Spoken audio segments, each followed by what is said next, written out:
Hi guys, it is an absolutely spectacularly gorgeous spring morning here in the end times in paradise at East Bumblefuck, New Mexico on this Tuesday morning, May 16th, 2017, I believe. So anyway, Tuesday is when your old clueless moron Luddite heads over to the mainstream media science pages to look in at what our favorite wacky mad scientists and techno-utopians and all of those guys are up to, trying to figure out what is going on this planet and sharing what they have learned with us clueless moron Luddites. And so we're just going to dive right in. It's a mixed bag on the science pages today. Just a few of the stories that caught my attention, and I'm going to have to uproot the little dog. All right, take it away. Mainstream science pages, and of course I always like to begin my Tuesday rants checking in with those favorite wacky billionaires. This would be Bill Gates. What is Bill Gates up to this week? I guess he's giving commencement addresses in which he says, Bill Gates says humanity is getting better. Humanity is getting better. Come on now, that ain't even bullshit. That's horse shit. Yes. So I guess this is a commencement speech. Some quotes from it. I don't even know. It really doesn't matter where he's going to be giving this thing. Okay, a few of the highlights. The philanthropist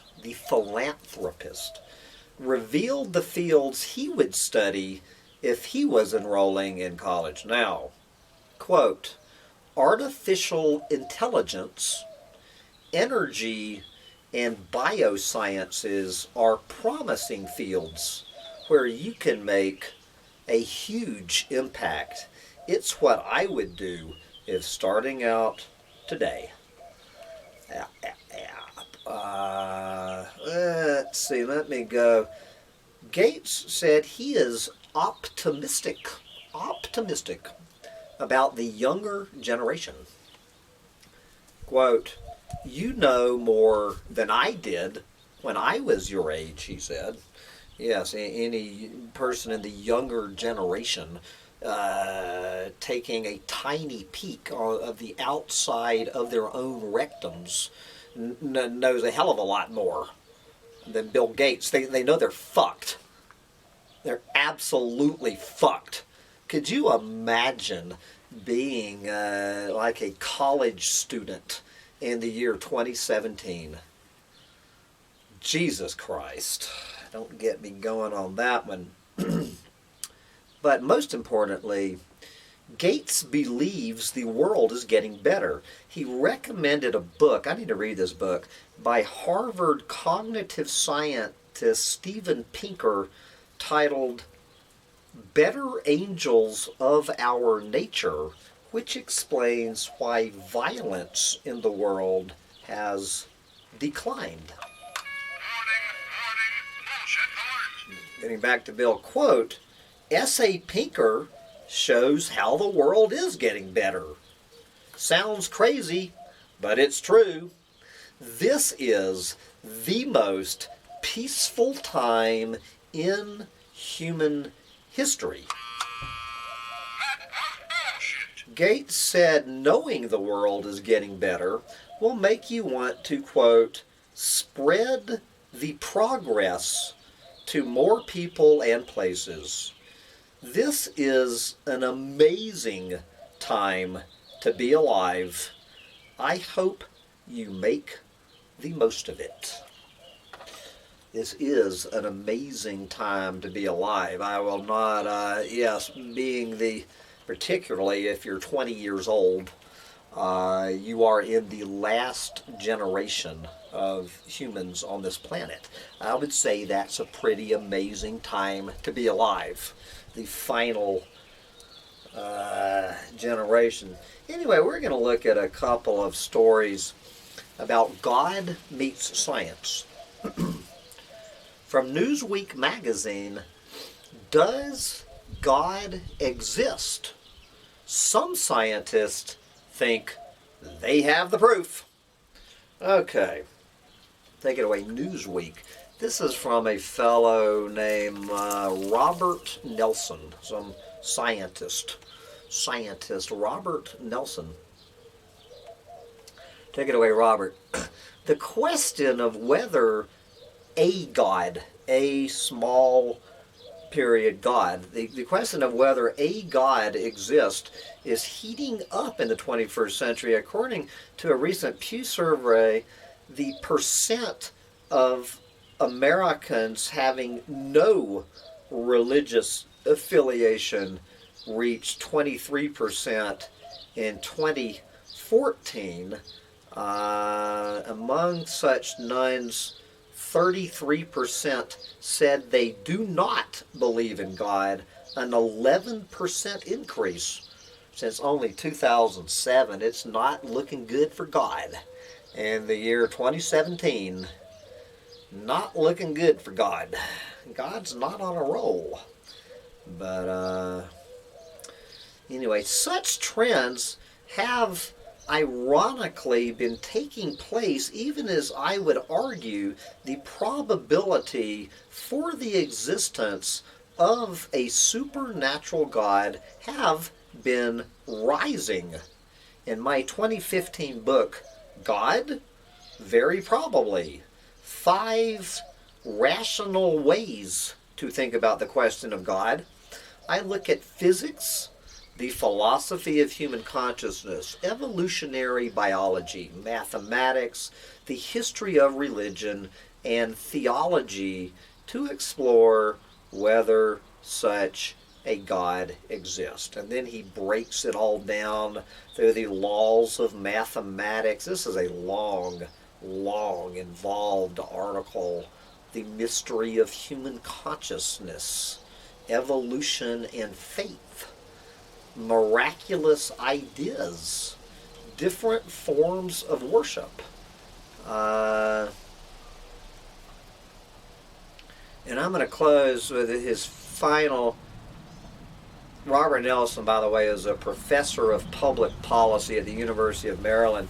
So towards the bottom of his article, he moves from religion in general to Christians. This is the final paragraph of his treatise here, that the Christian essence as arose out of Judaism showed such great staying power amidst the extraordinary political, economic, intellectual, and other radical changes of the modern age is another reason I offer for thinking that the existence of God is very probable. Bullshit detected. Take precaution. Yes, the unbelievable staying power of the Christian essence. I think a good example of that, you just have to go to the White House to look at our Christian president, Donald Trump. How many times do I need to say it? If you need to look embodied in one individual, the single most anti-Christian, pro-death and destruction human being on the planet, it would be Donald Trump, that life-loving president of ours. Anyway, I'm going to let you draw the dots between that article to this one right next to it. Damage to a specific site in the brain may be linked to religious fundamentalism. Psychologists have always been fascinated as to why some people believe in a higher being while others are happy to accept that we are alone in life. New research claims they have found a region of the brain that, when damaged, may increase the likelihood that a person will hold fundamental religious beliefs. In particularly, they found that damage to this region reduced cognitive flexibility, the ability to challenge one's pre-existing beliefs when presented with new evidence. And it's too bad this gets, gets pretty technical pretty quick. Getting down to the bottom, just a disclaimer. This new research does not mean that forming a religious belief is down to some form of brain damage or that trauma to the head will therefore lead to fundamentalism. The researchers simply state that damage to this particular part of the brain may make it more difficult for a person to assess their own deep-seated beliefs when presented with new evidence. And then they recommend, now watch this video. The Marine Corps is testing a machine gun wielding robot controlled with just a tablet and a joystick. Okay, how about all of this advice about living in the present? So I guess this is maybe directed at the Buddhist in us. The neuroscience argument against living in the present. There are plenty of advice columns, self-help books, and loosely spiritual 20-somethings devoted to extolling the virtues of living in the present. The advice is intended as an antidote to life spent scrolling absent-mindedly through Twitter or planning next weekend while failing to appreciate each momentary experience. While it is certainly well-meaning, the catchphrase alone offers limited guidance. After all, a life spent entirely dedicated to making sure the present moment is enjoyable would never go anywhere. For example, no one would subject themselves to New York's subways. Now, there's a real argument for not living. Anyway, that's really something I would offer up as evidence for not living in the moment. Yes.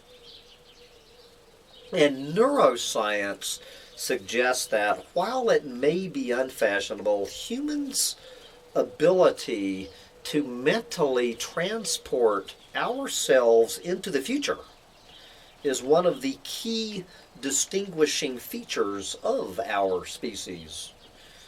There you go. So this is kind of centering on UCLA behavioral neuroscience professor Dan Buonomano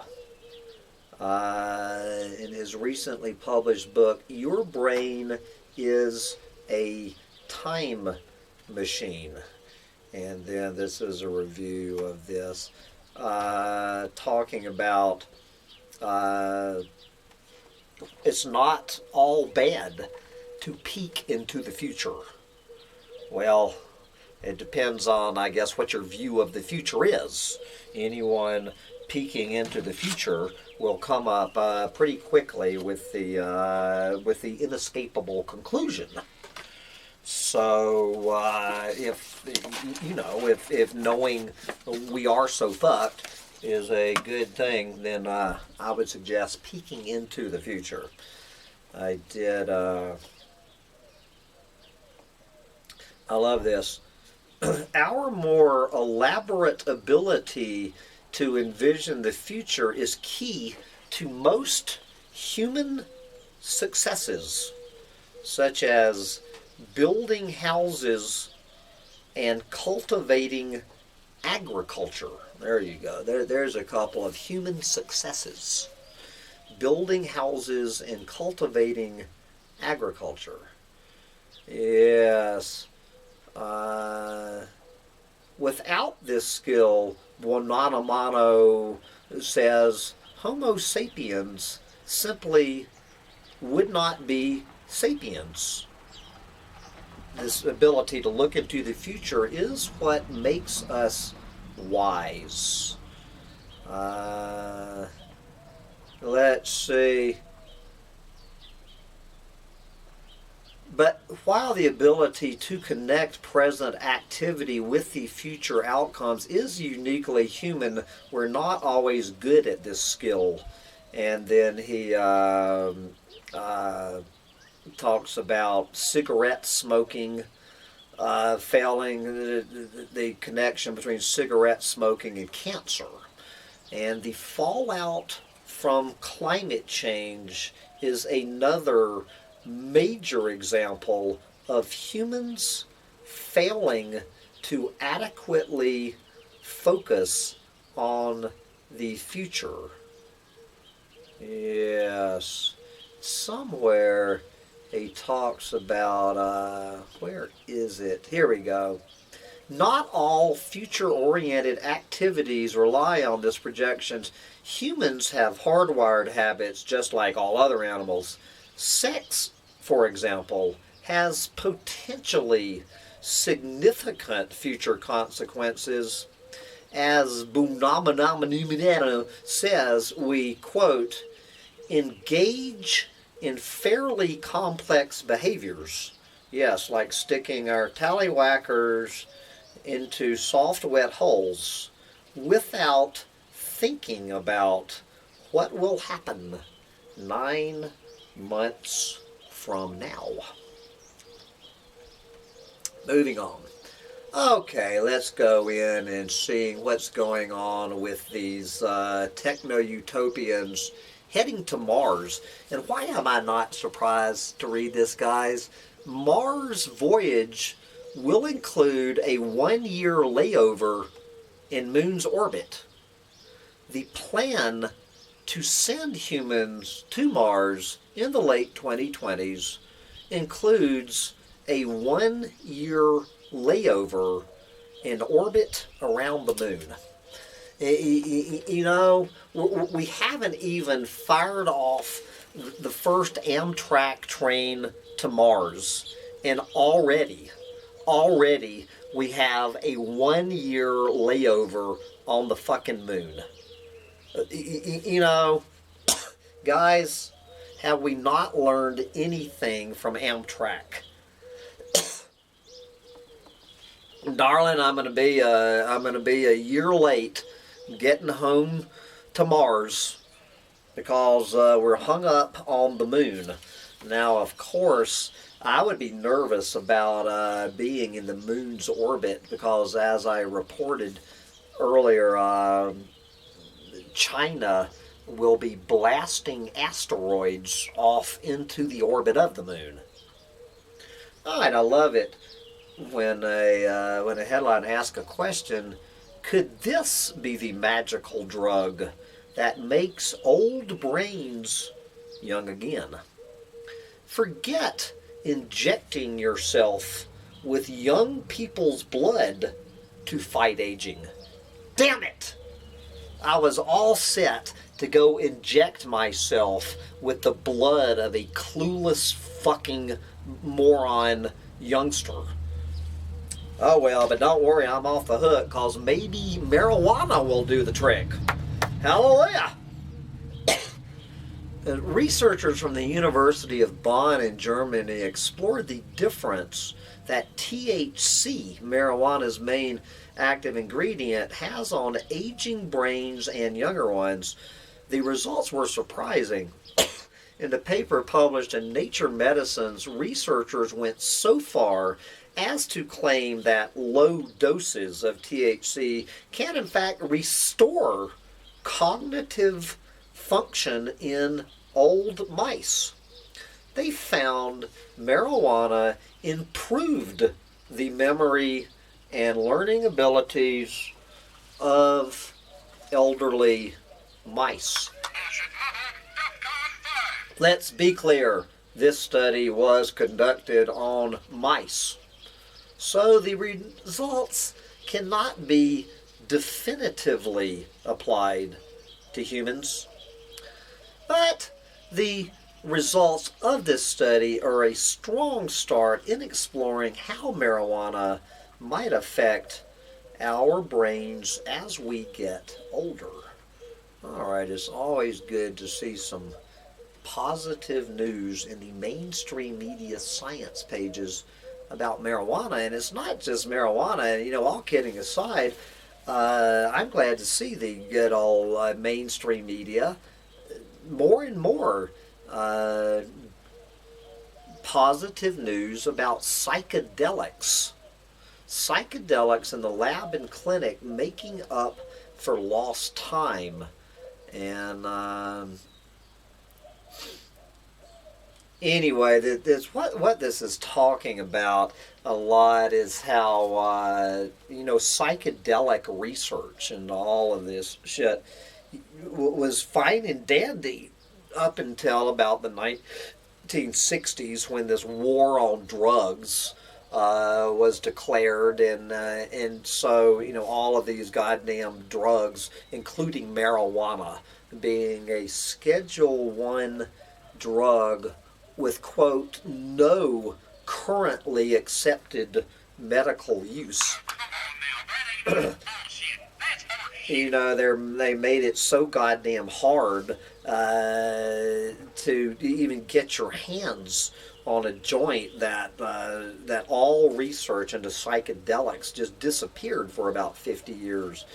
But it's coming back as more and more studies are coming online showing the beneficial effects of psychedelics.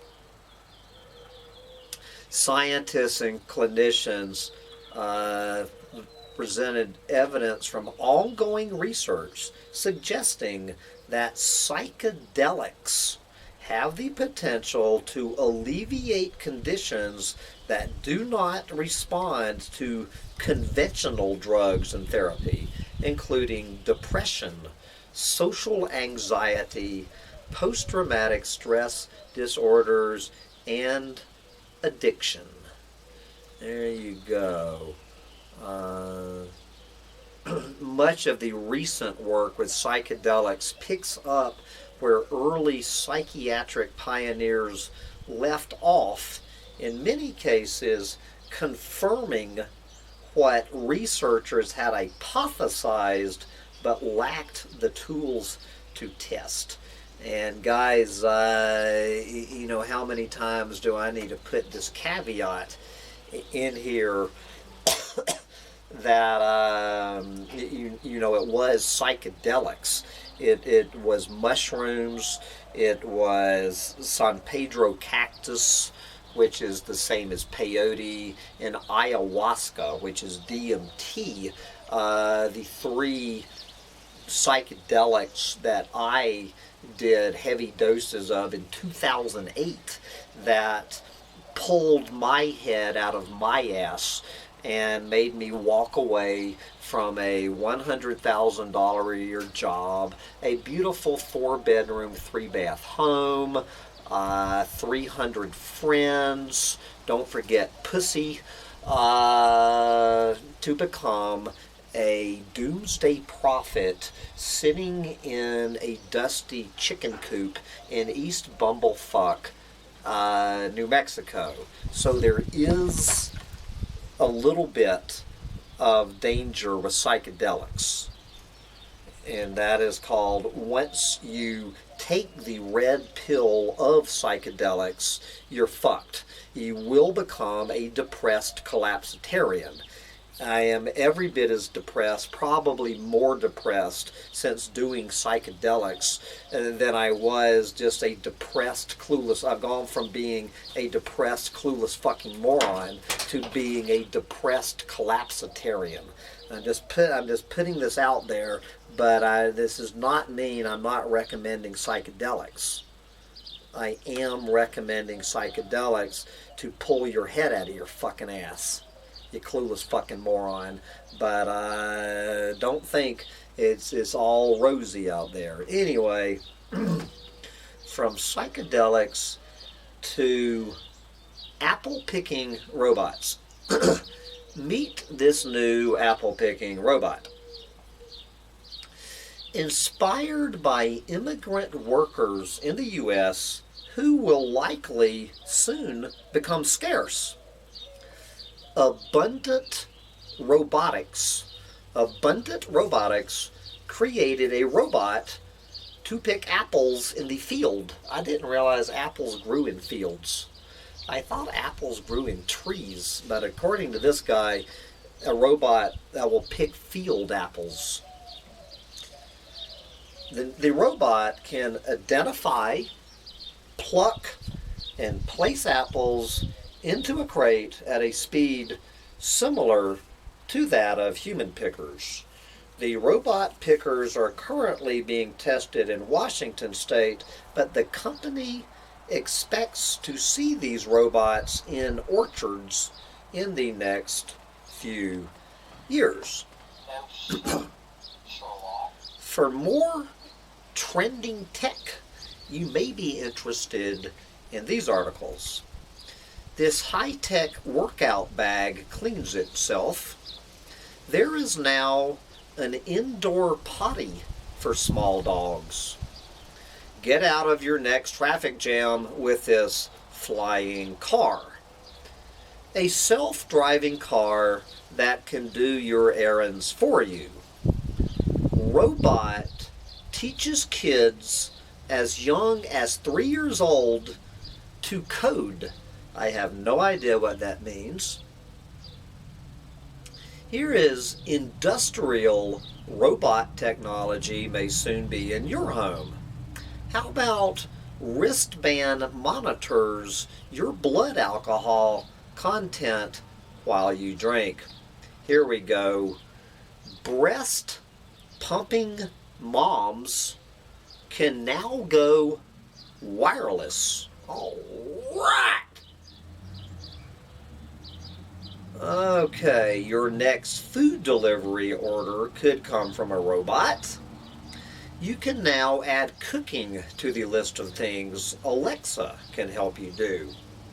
How about this anti-drone gun? Looks like it can do some serious damage.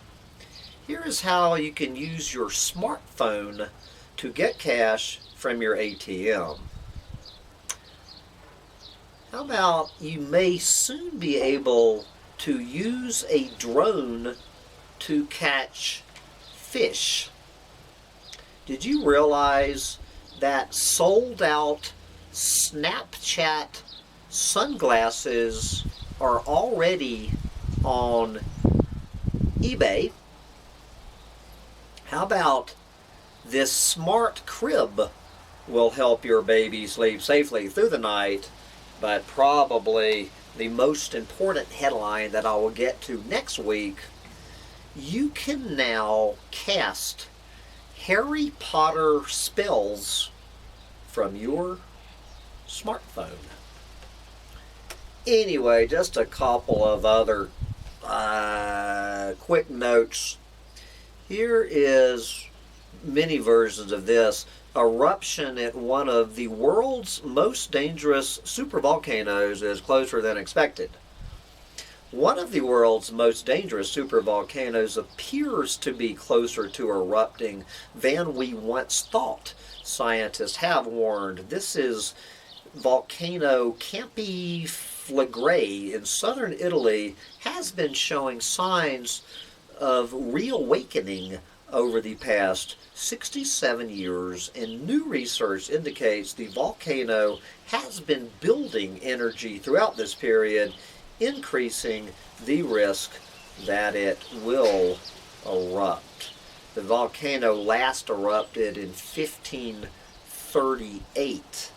That was a little burp compared to the one 40,000 years ago, which produced a super colossal eruption, kind of like the biggie at Yellowstone.